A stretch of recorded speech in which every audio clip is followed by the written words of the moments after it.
I upload daily NBA content on this channel, so if that is something that interests you, then subscribe. Also drop a like on this video. It only takes 1 second and makes a massive difference. Stephen Curry is one of the greatest basketball players who has ever lived. His shooting ability completely changed the way we view basketball today, and alongside his influence on the game, his individual accomplishments of his 2 MVPs, as well as the 3 championships, should lead to an incredible amount of respect from NBA fans, right? Well, apparently not. See, today's video is brought to you by a really fucking stupid narrative that really annoys me. Steph has accomplished so much in his career, and yet there is a large amount of people that actually believe that his legacy is hinged on what happens in this upcoming season with him and the Warriors. There's people that have been saying that it would be a stain on Steph's legacy if he did not make the playoffs with this Warriors squad. The argument being that Steph has had great help throughout his career, so now when presented with a roster that does not have an all-star unless Draymond Green throws it back 4 years, if he can't make the playoffs with this team, or even as some have been saying, make like a top 5 seed in a crazy stacked West, then that would be evidence that Steph isn't actually that great and he has just been the benefactor of great help for his entire career.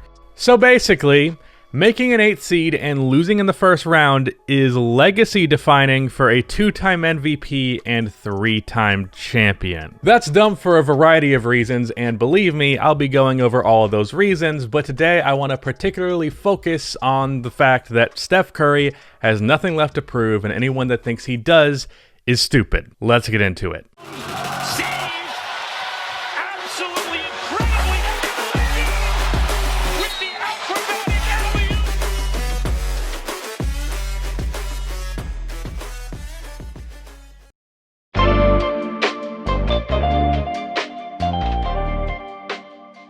Okay, so jumping right into this stupid-ass narrative that's coming up for this season, let me just say what I said in the intro once more, just to really lay out how dumb it is. Making an 8th seed and being a first-round exit is legacy defining for a 2-time MVP and 3-time champion. Now, to be fair to the people making this argument, I am saying this in a way that spells out its stupidity more so than they would lay it out. But the argument is not as much what missing the playoffs with him as the lone star would look like for him this season, rather how it would recontextualize his seasons of the past. The argument is Curry not getting the Warriors to the playoffs this season would mean that he was getting carried in the past, or more reasonably, Steph could only be successful when he had some great help. But there are 2 big flaws with that assessment.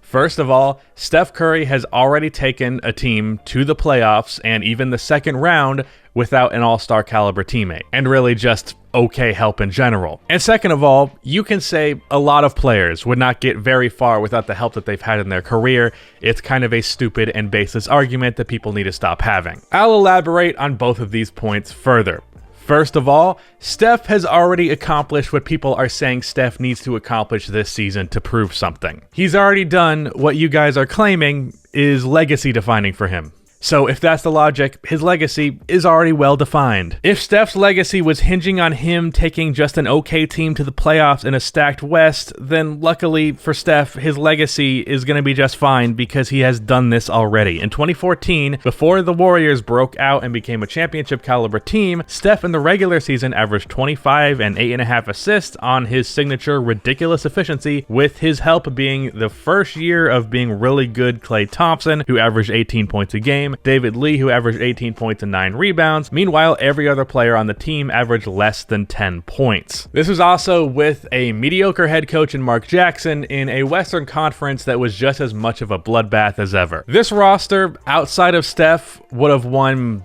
20 games in the West, and they won 51 with Steph. This built up to a first-round exit versus the Clippers, where Steph played amazing and pushed the team to 7 games despite the Clippers being the clear favorite. But maybe, just maybe, that's not good enough for you. I mean, that's 2 teammates averaging almost 20 points per game. That smells a little bit too much like a super team to me. Well, in that case, in 2013, Steph averaged 23 and 7, David Lee once again averaged around 18, and Klay Thompson averaged just 16 points. This roster was also not that great, but they won 47 games, and this time beat the Nuggets in 6 games in a series where Steph averaged 24 and 9 on 62% true shooting, And then in the second round, they faced an eventual champion Spurs team that they pushed to 6 games. It could have been a push to 7 because game 1 was only won by 2 points. I really wouldn't say either the 2013 nor the 2014 Warriors were really all that much better in talent than the current Golden State Warriors. If you think one guy averaging 18 and one guy averaging 16 is too much help, well, in 2017, Victor Oladipo averaged 2 less points than 18 and Enes Kanter averaged 2 less points than 16, and we all know that help was not great for Russell Westbrook. Or comparing Steph Curry's current help,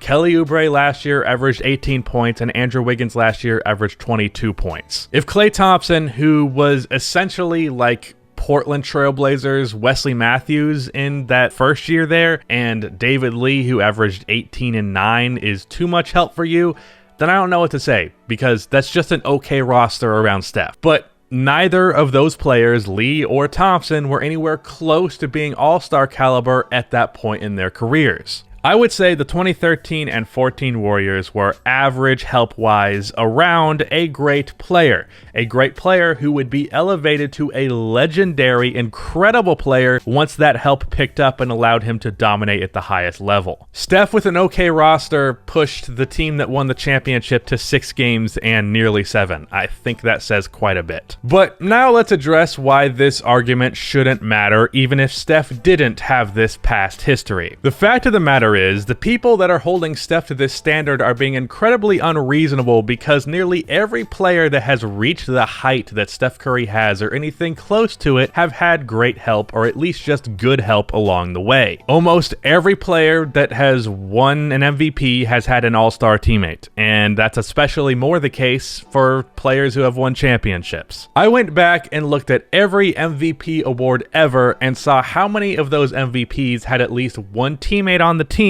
that made an all-star team that year. Only 26% of MVPs didn't have at least one all-star teammate, and that is excluding players who played at an all-star level and just did not make the team because of injury or just being screwed out of it. For that category, counting players that I would deem on that level, there are like 7 MVPs that did not have at least an all-star caliber teammate with them. Please drop a like because I had to do a bunch of math for that, and I fucking hate math. As important as individuals are, and of course the individual is heavily highlighted with an MVP award, it is a team game, and in order to win enough games to be an MVP caliber player and a championship caliber team, you need one all-star and one superstar, generally speaking. If Steph having an all-star teammate in 2015 and 2016 devalues his MVPs, then that devalues 70+% of MVPs that have ever been. So, might want to be a little careful on that one. We all know that that argument is quite foolish. Then if we can really focus on the championships here, I will say that none of Steph's championships stand out as particularly impressive. By that I mean, while of course a championship is a championship, 2015 probably goes the other way if Kyrie and Kevin Love are healthy, and we all know how good the 2017 and 18 Warriors were. However, how would Steph making an 8th seed really impact those rings, like, at all? Are there people that genuinely, not just being a hater, like actually believe that Steph was straight up carried by Kevin Durant? Because that's just dumb as shit. And even if Steph was carried in 2017 and 2018, which he wasn't, injuries or no, he did take a team to a championship win, and as the lone superstar on a team in 2016, he led his team to a finals appearance. So even if he was carried in 2017 or 18, his past proved that he is a championship caliber player, regardless of those rings and having Kevin Durant on his team. So Steph, with a good team around him, is at the very least a finals caliber team.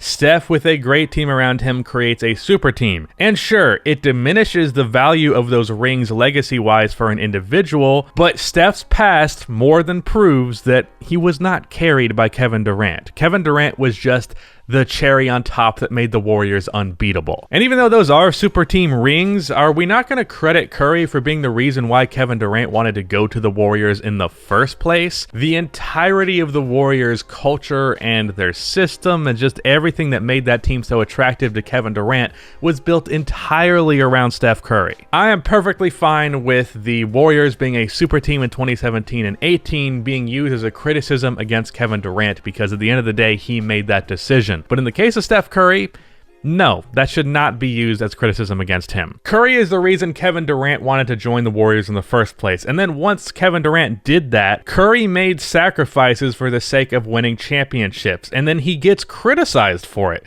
There is just no winning with that shit. This speaks to an overall bad trend where NBA fans discredit players for making the winning sacrifice because their numbers drop a little bit or they fall to the second option, and I do not think that's fair. It's an issue that's existed with Tim Duncan's career, but that's a whole nother can of worms. But now let's talk about ceiling raisers versus floor raisers because that is particularly important in this conversation. When Westbrook versus Curry was an argument that people wasted their time with, the common argument for those on the wrong side, aka the Westbrook side, was that if Steph and Russ switched teams, the Warriors would be about the same and the Thunder wouldn't be a playoff team. Now, both of those statements are wrong, but the latter half of that argument is essentially making the claim that Russell Westbrook is better at carrying a bad team than Steph would be. And even if that is the case, which honestly it probably is, who the hell cares? The goal of an NBA superstar is not getting a 7th seed and then losing in the first round. That's not legacy defining, and that's not the ultimate goal. And for the first half of that wrong idea that Russ would have the Warriors be just as good in Steph's place, that's not true because Steph is a ceiling raiser while Russ is not. If you had to pick someone to be a championship lead option, you take Steph. If you have to pick someone to carry a bad team to an 8th seed, you pick Russell Westbrook. But the ability to be a championship lead option and an 8th seed lead option are not the same. The championship lead option matters a whole hell of a lot more. Also, the Warriors would have been so much fucking worse with Russ instead of Steph because the entire way the Warriors played basketball was centered around Steph's play style, but that's yet a whole nother can of worms that I don't want to go into, and I was just using Russ versus Steph as an example of ceiling versus floor raisers. Even if Steph wasn't a proven floor raiser, which I would say he was because, 2013 and 2014, but even if that was not the case, he's a ceiling raiser. That's proven, and that matters a lot more. Look, Steph has not had some flawless career without criticism. I don't think any of his rings are particularly amazing. None of them have a 2016 Cavs, 2011 Mavs, 2006 Heat, or 95 Rockets level of weight to them or anything close to that. And yes, he has benefited from a good amount of help throughout his career, and I would say he is on the higher end of that spectrum. But none of that, and I mean none of it, invalidates Steph's already established legacy. Curry not getting the Warriors to the playoffs when the roster just isn't more than solid is not going to invalidate his already established legacy. Steph Curry has nothing left to prove to you or anybody. And if I see one single motherfucker bring up no finals MVPs like he didn't average 27, 8, and 9 on 62% true shooting in 2017, 27, 6, and 7 in 2018, and like he wasn't fucking robbed of the 2015 finals MVP, well then I wouldn't be very appreciative of it. I'm not going to do anything else, just come on, that's a stupid argument. I think I've made my point pretty clear, though I'm sure 90% of people are going to dismiss this video as soon as they see this jersey, but I don't know. What can you do? I tried. Yeah. Shout out to Rudy for editing this video. That is the end of this video. Please be sure to like and subscribe for more NBA content like this, and cue the outro music.